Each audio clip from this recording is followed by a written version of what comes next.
ઓમ શાંતિ. બધા જ બોલજો કે જેથી થોડી સ્ફૂર્તિ સાંભળવાની આવે, કેમ કે મારા પૂર્વ બધાએ ઘણી બધી સુંદર વાતો આપણને સંભળાવી છે અને આપણે બધાએ પ્રાપ્ત કરી છે. એટલે આપણી થોડી જાગૃતિ આવે એટલે બધા જ બોલશો ઓમ શાંતિ, ઓમ શાંતિ. આજે આપણે બધા ભાગ્યશાળી છીએ કે આણંદ શહેરની અંદર પ્રભુ સ્મૃતિ ભવનનું ઉદ્ઘાટન આદરણીય સુદેશ દીદી દ્વારા આજે ખુલ્લું મુકાયું કે જેઓ પોતાના જીવનમાં ત્યાગ, તપસ્યા અને સેવાની એક મૂર્તિ છે. પણ આજે જે કંઈ તમે આગળ સાંભળી ગયા એ બધાનું આજે વર્ણન નહીં કરું, પણ આજે હું એ આત્માઓને યાદ કરું છું કે જેણે આણંદ સેવાના અંદર બીજ નાખ્યું છે. એવા સ્વર્ગસ્થ ગોરધન દાદા, સ્વર્ગસ્થ ત્રિકમ દાદા, કે જેઓ લંડનની સેવાથી નીકળેલા છે ને દીદીઓની જ પાલના લીધેલી છે. એ લોકોએ શરૂઆતની અંદર આણંદમાં આવી અને સેવાના જે બીજ છે એ લોકોએ નાખ્યા. અને એની સાથે સાથે ઘણી બધી આણંદની પણ આત્માઓ હતી કે જેણે પોતાના જીવનમાં, ભલે આજે આપણા બધા પાસે નથી, પણ તે લોકોએ ખૂબ સેવા કરી છે. પણ એનું બીજ જે છે એ આદરણીય છુગી દીદી, જે માલાબેને પણ વર્ણન કર્યું કે જેણે પોતાના જીવનમાં ન ખાવાનું જોયું, ન પહેરવાના કપડાં સરસ જોયા, અને જ્યારે પણ જઈએ ત્યારે રિક્ષાને બદલે પગે ચાલીને જતા. અને થાકે ત્યારે ઘણી વખત મને લાગે છે તો રેલવે સ્ટેશનના બાકડા ઉપર સૂઈ જતા, થાકે ત્યારે બેસતા કે સૂઈ જતા.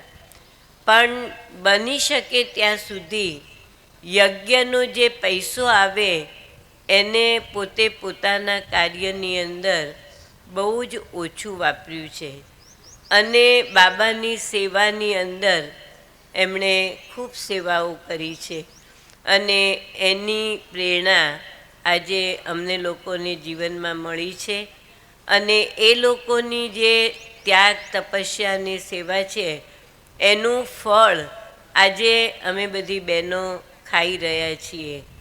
અને સાથે સાથે ભલે ગયેલી આત્માઓએ તો બીજ નાખ્યા છે, પણ વર્તમાન સમયે પણ જે ભાઈઓએ, જે માતાઓએ પણ આ ભવનની અંદર સહયોગ આપ્યો છે એ એક એકના નામ લઈએ અને કોક રહી જાય એને બદલે જેની આત્માઓએ બાબાના આ ભવનની અંદર સહયોગો આપ્યા છે, કાર્ય કર્યું છે, બીજ નાખ્યું છે તનથી, મનથી અને ધનથી, એ બધી જ આત્માઓને આજે હું વિશેષ બાપ દાદા દ્વારા, આપણા પૂર્વજ દાદીઓ દ્વારા અને છુગી દીદી દ્વારા તમને બધાને પણ એક વિશેષ એ લોકોની સદા શક્તિ મળતી રહે, તમારી પ્રેરણા બીજી આત્માઓ પણ લેતી રહે. આજે આ સ્મૃતિ ભવન થયું છે એનો અનુભવ તમે પોતે કરશો ત્યારે ખ્યાલ આવશે કે અહીંયા બાબા શું સેવા કરાવવાના છે. નડિયાદની અંદર 8 વર્ષ પૂરા થયા ભવનને થયે. પરીક્ષાઓ જીવનની ઘણી બધી આવી, પણ એ પરીક્ષાઓને પાસ કરતાં કરતાં જ્યારે ભવન તૈયાર થયું ત્યારે અત્યારના એ ભવનની અંદર જે પણ આત્માઓ આવે છે એ પોતાની જીવનની જે સમસ્યાઓ છે, પરિસ્થિતિઓ છે અને જીવનથી જે દુઃખી આત્માઓ છે કે જેને જીવવું નથી ગમતું અને સાથે એમ થાય છે કે જીવીને શું કરીએ, એની કરતાં તો મોત વધારે સારું છે. આજે લોકોની માનસિક અવસ્થા આવી થઈ ગઈ છે, જેવો દુઃખી બની ગયા છે. એવી એવી આત્માઓ જ્યારે પ્રભુ શરણમમાં આવે છે ત્યારે એ લોકોના એક એકના જીવન એવો પ્રોગ્રામ રાખીને તમને સંભળાવીએ તો તમને ખ્યાલ આવશે કે બાબાના ભવનમાં કેવી કેવી આત્માઓ આવી અને આજે એ પોતાના જીવનની અંદર એક સાચા શાંતિની પ્રાપ્તિ કરી રહ્યા છે, જીવત દાન લઈ રહ્યા છે અને જીવનની ઘણી બધી સમસ્યાઓ છે એ સમસ્યાઓને ખૂબ શાંતિથી એ લોકો પાર કરી રહ્યા છે. તો આ પણ પ્રભુ સ્મૃતિ જે ભવન બન્યું છે એ બાબાની આવી વિશેષ સેવાઓ માટે બન્યું છે. બાબાના બાળકો, પરિસ્થિતિઓ તો દિવસે દિવસે વધતી જાય છે, આવતી જાય છે, પણ એના માટે એક આશ્રય સ્થાન કહો કે જીવનની અંદર એક સાચી શાંતિ કહો. બધાની પાસે પૈસો ખૂબ છે, મકાનો છે, ગાડીઓ છે, બધી જાતનું સુખ છે, પણ ફક્ત નથી શાંતિ. અને હવે બધાને શાંતિ જોઈએ છે.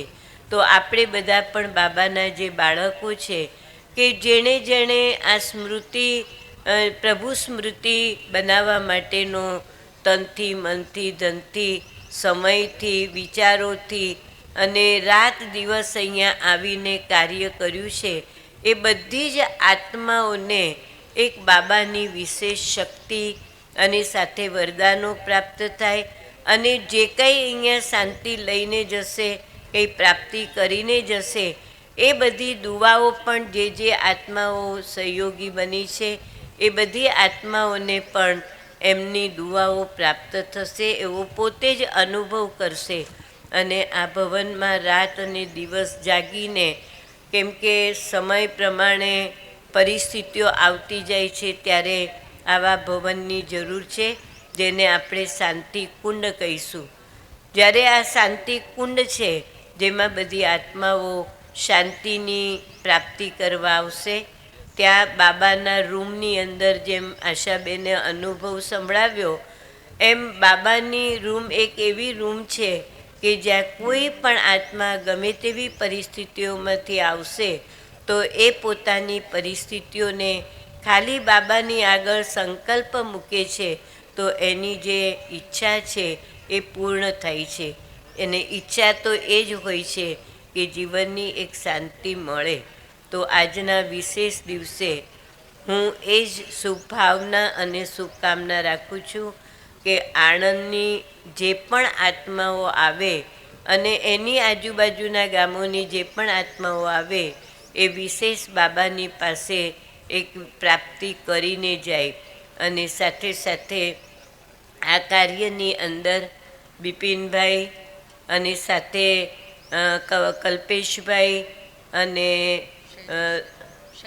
શૈલેષભાઈ અને બીજા પણ ભાઈઓ છે કે જેને કહીએ આપણે વિનોદભાઈ, અને બધાના નામ નથી લેતી, એક એકના નામ લઉં તો ઘણો બધો ટાઈમ જતો રહે, પણ બધાએ ખૂબ દિલથી જે સેવાઓ આપી છે તે બદલ એ લોકોનો પણ ખૂબ ખૂબ આભાર છે.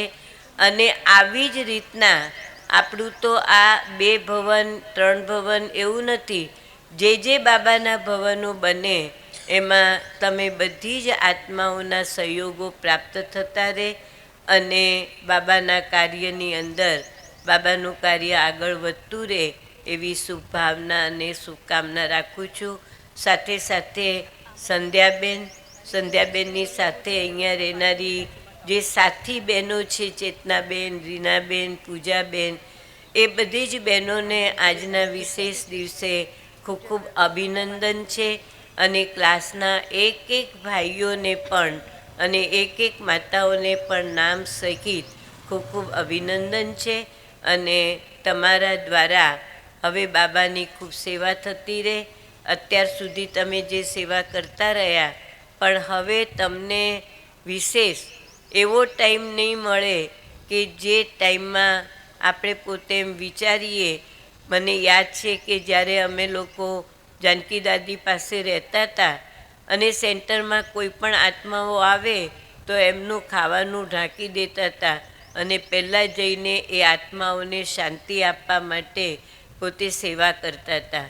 તો આજે પણ આપણે પણ એવા આપણા વડીલો દ્વારા જે કંઈ શીખ્યા છે એ વસ્તુને આપણે આપણા જીવનમાં લાવીને સેવા કરતા રહીશું તો બાબાની ખૂબ સેવા થશે અને આત્માઓ અહીંયા શાંતિ પ્રાપ્ત કરવા માટે જેમ બેને બતાવ્યું એમ આગળ જતાં એવો સમય આવશે પરિસ્થિતિઓને કારણે કે અહીંયા આપણને ખાવાનોય ટાઈમ નહીં મળે, સૂવાનોય ટાઈમ નહીં મળે. એવી વસ્તુ જ્યારે બને તે પહેલાં આપણે પણ આપણી એવી સાધના કરીએ કે જે આત્માઓ આપણી પાસે તૃપ્ત થઈને જાય. એવી આજના દિવસે વિશેષ શુભ ભાવના અને શુભકામના રાખું છું.